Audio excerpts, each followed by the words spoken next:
संस्कृति के उतार चढ़ाव की। ये कथा है सत्य और असत्य के महायुद्ध की, और ये कथा मेरे सिवा कोई बता भी नहीं सकता, क्योंकि हर युग को अपने युग में इस कुरुक्षेत्र से जूझना पड़ता है, और जब तक मैं हूं ये युद्ध चलता रहेगा और मेरा कोई अंत नहीं, क्योंकि मैं समय हूं। और ये पहले श्लोक में क्या बोल रहा है वो थोड़ा सा रखता हूं, उसके बाद फिर इस श्लोक को पढ़ेंगे जब तक लोग जुड़ भी जाएंगे। इसके पीछे भी एक कारण ये भी है। तो जैसा कि हम लोगों ने अब तक में क्या पढ़ा, हम लोगों ने अब तक देखा कि इस उपदेशामृत के जो रचयिता हैं वो श्री रूप गोस्वामी हैं, और प्रारंभिक भक्ति से लेके भक्ति के चरम स्तर को कैसे प्राप्त किया जाए इसका वर्णन इस उपदेशामृत में वर्ण इसमें मिला गया है। और हमारे साधना और के लिए साध्य की प्राप्ति के लिए 4 पुस्तकों का अध्ययन हमको करना चाहिए। उसमें पहला उपदेश श्री उपदेशामृत है, दूसरा श्री भक्ति रसामृत सिंधु है, तीसरा श्री उपनिषद है, और चौथा गीतोपनिषद गीता है। तो इनका पढ़ना चाहिए। और ये उपदेशामृत को क्यों पढ़ना चाहिए? उपदेश अमृत है ये, मतलब किसके द्वारा? ये रूप गोस्वामी के द्वारा है। चैतन्य महाप्रभु अपनी सारी भक्ति कैसे करनी है उनका पूरा ज्ञान रूप गोस्वामी को देते हैं, और रूप गोस्वामी ऐसे ज्ञान को उपदेशामृत में समाहित करके उसको हमारे सम्मुख प्रस्तुत कर रहे हैं। क्योंकि ये स्त्री मतलब मंगलकारी, और जो मंगलकारी या उसी को राधा रानी भी बोलते हैं। चैतन्य महाप्रभु का आविर्भाव राधा रानी के भाव से हुआ है।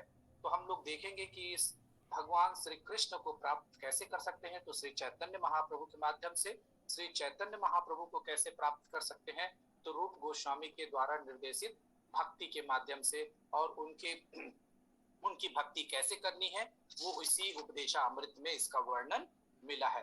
तो हम लोग देखेंगे कि किस प्रकार से ये रूप गोस्वामी जो है करते हैं। और इसीलिए सबसे पहले रूप गोस्वामी का प्रणाम मंत्र जो है, श्री चैतन्य मनोविष्टम स्थापितम येन भूतले स्वयं रूप कदा मह्यम ददाति स्वपदान्तिकम, ये रूप गोस्वामी का प्रणाम मंत्र है। जैसे कि प्रभुपाद का प्रणति मंत्र है, गुरु महाराज का प्रणति मंत्र है, वैसी ये रूप गोस्वामी का प्रणति मंत्र है। जैसे प्रभुपाद का प्रणति मंत्र क्या है, प्रणाम मंत्र क्या है? नमो विष्णुपदाय कृष्ण पृष्ठाय भूतले श्रीमते भक्ति वेदांत स्वामी नामने नमस्ते सारस्वती देवे गौरवाणी प्रचारिणे निर्विशेषा शून्यवादी पाश्चात्य देश तारिणे, ये प्रभुपाद का प्रणाम मंत्र है। और रूप गोस्वामी का प्रणाम मंत्र इसी तरीके से क्या है? श्री चैतन्य मनोविष्टम स्थापितम येन भूतले स्वयं रूप कदा मह्यम ददाति स्वपदान्तिकम, ये प्रणाम मंत्र है। जो भगवान श्री चैतन्य के मन में क्या चल रहा है वो रूप गोस्वामी को पता चलता था। तो सिद्ध बकुला में जो हरिदास ठाकुर रहते थे, और उन्हीं के सानिध्य में उन्हीं के पास रूप गोस्वामी भी रहते थे चैतन्य महाप्रभु के साथ जगन्नाथपुरी धाम में। तो महाप्रभु ने पूछा कि रूप को कैसे पता चल जाता है मेरे मन की बात? तो हरिदास ठाकुर कहते हैं आपकी कृपा से, क्योंकि आपने उसको कृप दिया था। चलिए, यहाँ तक हम लोगों ने किया था। फिर हम लोगों ने बात की थी क्या, ये लीला स्थली जो ब्रज में जो भी लीला स्थली है, वो ब्रज की जितनी भी लीला स्थली थी, राधा कुंड, श्याम कुंड, राधा कुंड, श्याम कुंड, और टेकरी, वो क्या है, सब चीज वहां पे जितना भी है, कुंज निकुंज, वो सब भगवान श्री कृष्ण के यहाँ धरा धरती पे रहते समय सारे थे। लेकिन भगवान श्री कृष्ण जब अपने धाम चले गए तो वो सारा का सारा जो भगवान की लीला स्थली है वो सब क्या हो गया था? तहस नहस हो गया था। तो इस लीला स्थली को पहली बार श्री कृष्ण भगवान के पोते कौन? ब्रजनाभ, ये उनके पोते का नाम है। उन्होंने सबसे पहले ब्रज की सारी लीला स्थली को पुनरुद्धार किया था। उसके बाद मुगल के आक्रमण के बाद वो पुनः तहस नहस हो गया, और उसके बाद पुनः उसको स्थापित करने की जिम्मेदारी चैतन्य महाप्रभु ने रूप गोस्वामी को दी थी, जो अपने 6 गोस्वामियों के साथ उस भगवान के सारे लीला स्थलियों का जीर्णोद्धार, पूर्णोद्धार या खोज निकाला। समाधि के स्तर पे बैठ के उन सारी लीला स्थलियों को खोज निकाला। तो ब्रजनाभ कौन है? भगवान श्री कृष्ण के पुत्र का नाम प्रद्युम्न था, उनसे अनिरुद्ध और उन्हीं से व्रजनाभ ये जो हुए थे। तो ये व्रजनाभ जो है उनके क्या हुए? पोते हुए। तो इस तरीके से ये मथुरा मंडल के राजा थे ब्रजनाभ। राजा राजा परीक्षित जब पूरे पृथ्वी के क्या थे, वो चक्रवर्ती सम्राट थे, तब ये ब्रजनाभ को जो मथुरा मंडल का राजा बनाया गया था। और जब मथुरा मंडल का राजा बनाया गया था, तब उन्होंने अपने दादा श्री कृष्ण के सारे लीला स्थलियों को खोज निकाला था। लेकिन हम सब जानते हैं कि भगवान श्री कृष्ण को श्राप लगा था। सबको पता है, आप लोगों को भगवान श्री कृष्ण को श्राप मिला था कुंती के द्वारा। गांधारी के द्वारा जी, गांधारी, सॉरी गांधारी के द्वारा भगवान श्री कृष्ण को यदुवंश नाश हो जाए करके उनको एक श्राप मिला था ना। और इसी तरीके से, लेकिन ये बात जो है वो केवल कहने की बात है। भगवान के धाम में किसी को श्राप का कोई प्रभाव नहीं पड़ता। और यदुवंश में जो लोग भी भगवान के धाम को, भगवान की इच्छा थी, उनकी लीलाएं समाप्त हो रही थी, तो सबको अपने अपने जगह वापस भेजना था। तो इसलिए ये सब गए। और आप सबको जान के ध्यान होगा कि भगवान के धाम में किसी को श्राप लगता ही नहीं।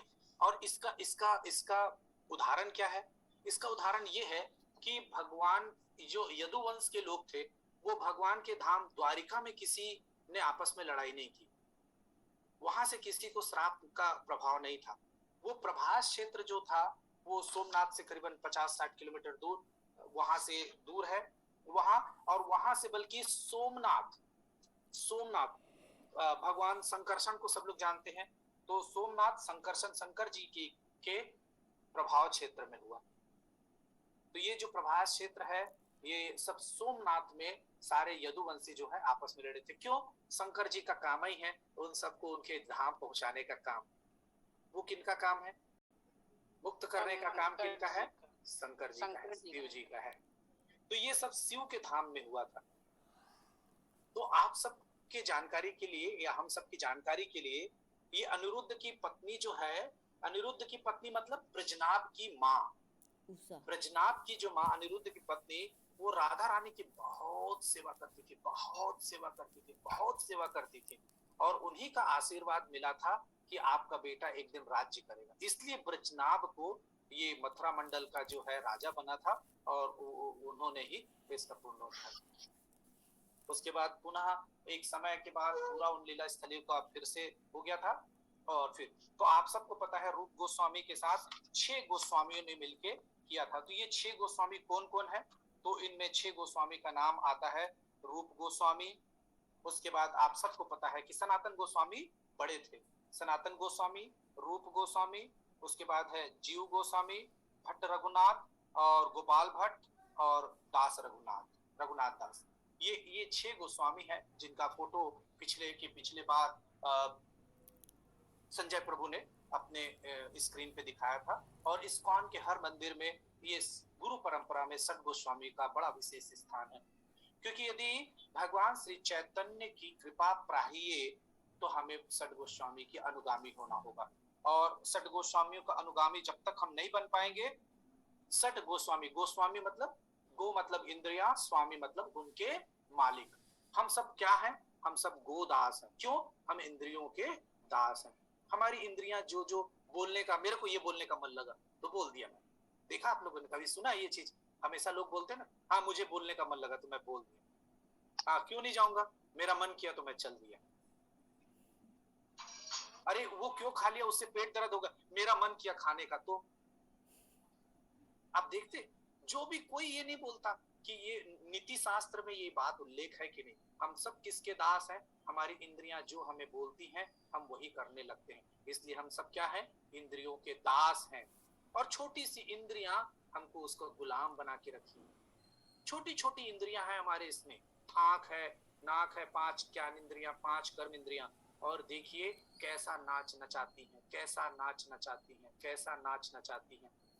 एक छोटी सी इच्छा हो जाए, बस काम इच्छा हो जाए, आदमी क्या क्या नहीं करने को तैयार है, बताइए। देखने की इच्छा होती है, वो पैसा चोरी करके पैसा लेके और पिक्चर देखने के लिए चले जाते हैं बच्चे। क्यों? क्योंकि उसकी इच्छा, उसकी इंद्रियां। तो हम जब अपनी इंद्रियों के दास रहते हैं तो हमको ये सारी तकलीफें होती हैं। तो इसलिए हमें बताया जाता है कि उपदेशामृत हमको इंद्रियों को कैसे संयमित करना है ये सिखाता है। इंद्रियों को हमें कैसे संयमित करना है ये सिखाता कौन है? ये सिखाता है हमें सिखाता है हमारा उपदेशामृत। आप देखिएगा, अद्भुत है, अद्भुत है। मैं 5 मिनट और लेता हूं और इनकी बातों को बताता हूं। तो रूप गोस्वामी अपने सारे गोस्वामियों के साथ मिलके इनकी उपासना की।